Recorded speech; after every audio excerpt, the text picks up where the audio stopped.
everyone. Today I'm going to be talking about the locations in Yellowstone where you can find various types of animals. To help me explain this, I've actually drawn a picture of Yellowstone National Park. So this is the park outline. These are the major roads going into and around the park. And then I've also drawn the major bodies of water. So this is Yellowstone Lake, and then there's Lewis Lake, Shoshone Lake, and Heart Lake. And I'll make another video about it, but if you ever have the time, you should definitely check out the smaller lakes in Yellowstone. They are amazing. And just for your reference, here are some of the main points in Yellowstone, like the different entrances and Old Faithful, Madison, Roosevelt, Mammoth, some of the different locations, so then you kind of have an idea of where I'm talking about in each of these segments. So the first animal that I wanted to talk about today is the bison. Talk about an iconic animal for Yellowstone. The nice thing about bison is that unless you have your eyes closed, you are basically guaranteed to see bison if you come to Yellowstone. They are huge animals, they are in big herds, they love to be in the open areas where they're easy to see. Down by the road, you will almost always have a bison traffic jam, and you can find them all over the park. So really, if you don't see bison, that would be the anomaly. The real question is, where do you want to see bison, and by what different geographical features? The main spot where, really, if I had to bet somebody $1 million that they would see bison, I would send them to this spot right here, right inside of the west entrance and on the road down towards Old Faithful. By the west entrance, in between that and Madison, there are some great areas where you can get pictures of bison by the river, and they are always there. I think there's a herd actually that lives in that area. And I don't think I've ever gone to Yellowstone and not seen bison in that spot. So if you only want to see bison, that's where you can go. You can hit up Old Faithful on the way, and so you can knock out two of the main things that people come to Yellowstone to do. Another area where you're almost always guaranteed to see, well, I shouldn't even say that, you are guaranteed to see bison is Lamar Valley. It's a huge, beautiful valley, and you will always see bison there. In fact, this video of this baby bison was filmed here in Lamar Valley, and you can see they're right up there by the road. The babies are running around.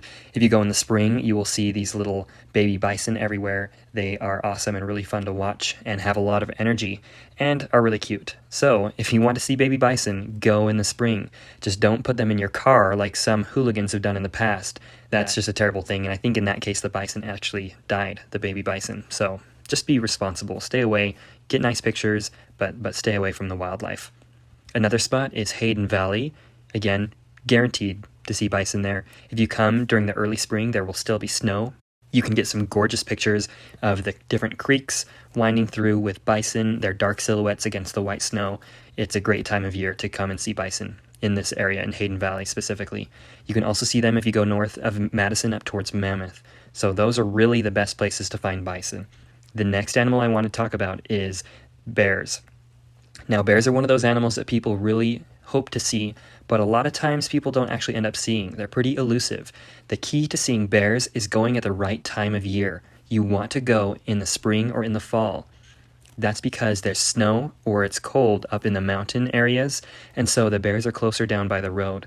And if you go specifically in the spring, you are a lot more likely to see bear cubs too, and that is always really fun. This spot down here by the east entrance is known for having lots of bear sightings. I have not had the best luck down there though, so it's not my top choice when it comes to going to see a bear. Hayden Valley is also a great place to go in the spring. Again, that's when you want to go if you want to see bears, and specifically moms with cubs. This video of a grizzly bear with her cub was filmed in Hayden Valley. The place that in my experience has the highest likelihood of seeing a bear is going north from Canyon Village up towards Roosevelt and by Tower Fall and into Lamar Valley. This is where I would go if I wanted to see a bear. In fact, there was a time that I went in the spring where I saw 11 bears in one day just in this area, probably within about 5 miles of each other. But they were all black bears that I saw. The only time that I've seen grizzlies has been down in Hayden Valley. But again, if you're just looking to see bears, up by Tower Fall and Roosevelt is where you want to go. But one thing to keep in mind is that if you're getting out of your car and you're walking around, you always want to make sure that you have bear spray with you. I know it seems kind of silly that it's pepper spray that will deter a massive charging bear, But when you consider that bears use their sense of smell more than they use their sense of sight to navigate and to find food and different things, and that their sense of smell is really, really acute, then you realize that a little bit of bear spray is going to do a lot more to a bear than it would to us, in the sense that bears are a lot more sensitive to the bear spray and to the chemicals and things. And so maybe it doesn't sound like it's that much of a deterrent for a person, but for a bear, it's a huge deterrent. And the nice thing too about bear spray is that it doesn't kill the bear, it just temporarily makes it so it's really irritated and can't smell. And so it's great in that sense that you don't actually have to harm the bear in any way to get it to leave people alone.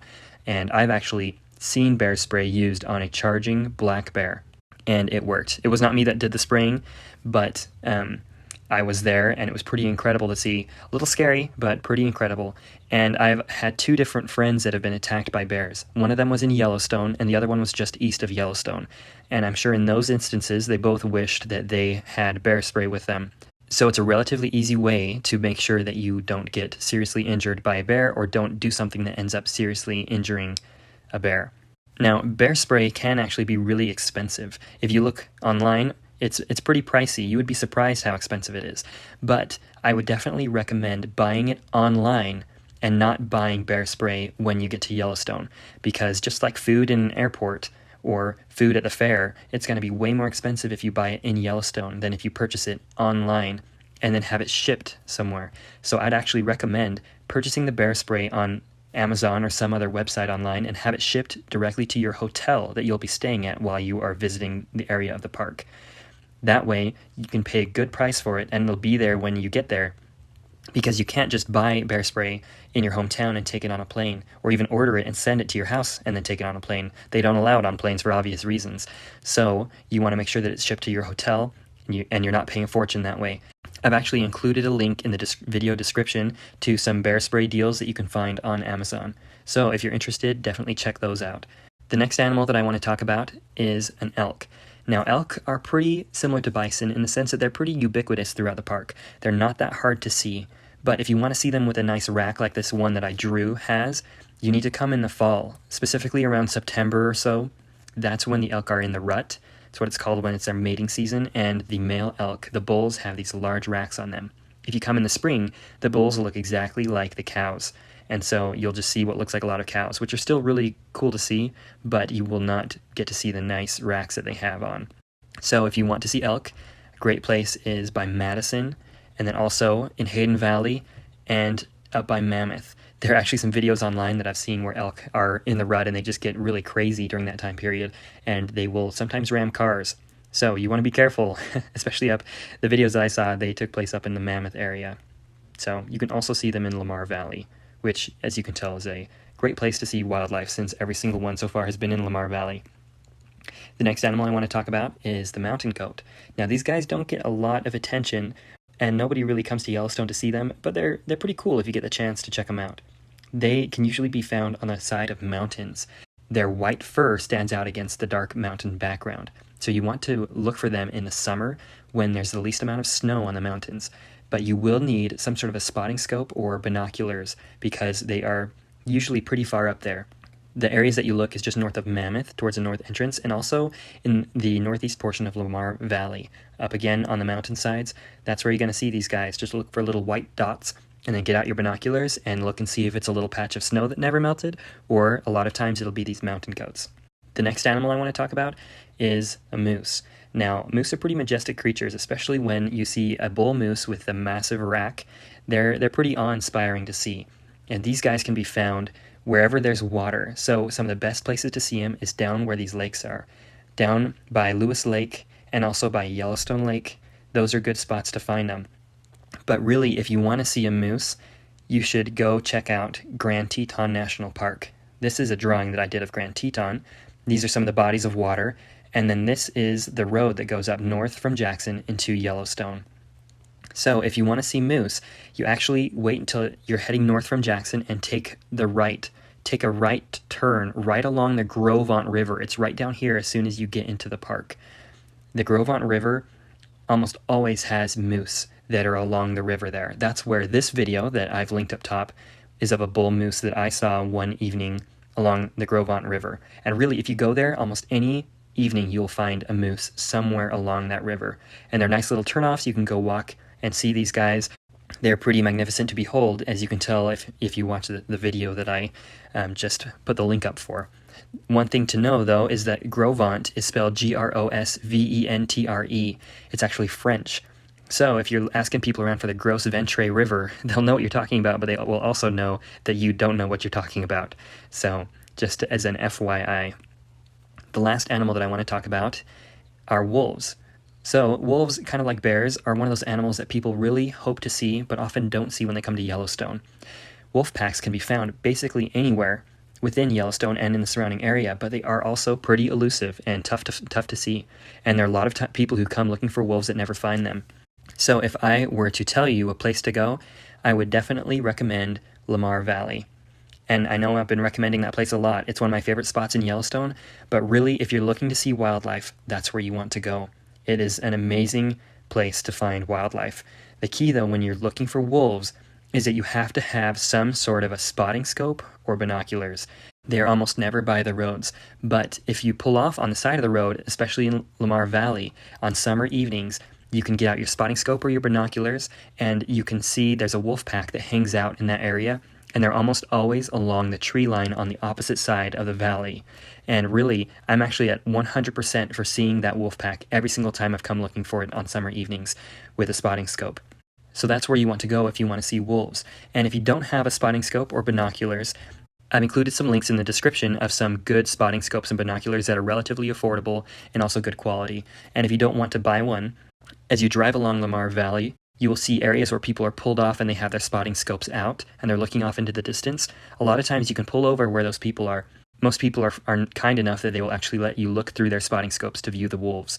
But again, you don't want to be a burden on people, so you just want to make sure that you're being polite and not hogging their scopes or binoculars.